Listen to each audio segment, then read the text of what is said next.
Sabah mı bu yoksa defile mi? Bir havalar, bir havalar, sanki ejderhası var.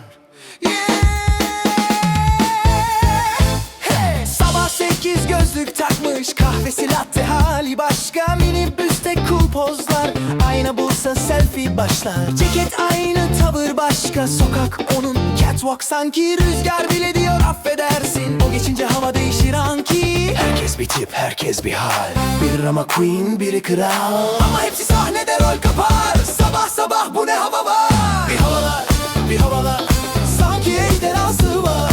Yürüyüşü Paris cebinde, simit parası var. Bir havalar, bir havalar, aman aman nazar. Kendine hayran aynada star.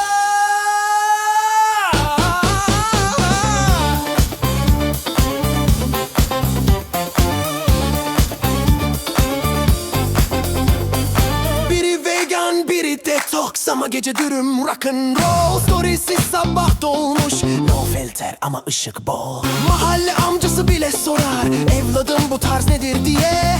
Ama gençlik diyor yürü be, dünya yansın biz keyifte.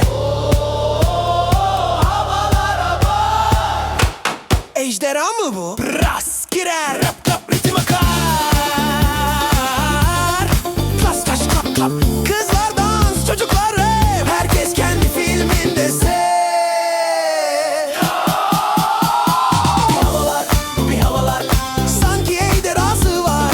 Sabah sabah pozlar, sanki can nefes var. Bir havalar, bir havalar, parlamış bu diyar. Ama olsun gül be kardeşim, hayat kısa, barış var.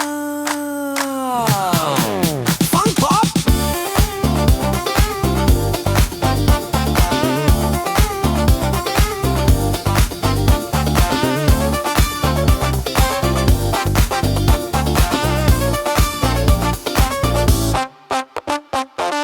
Funk pop, Turkish groove song.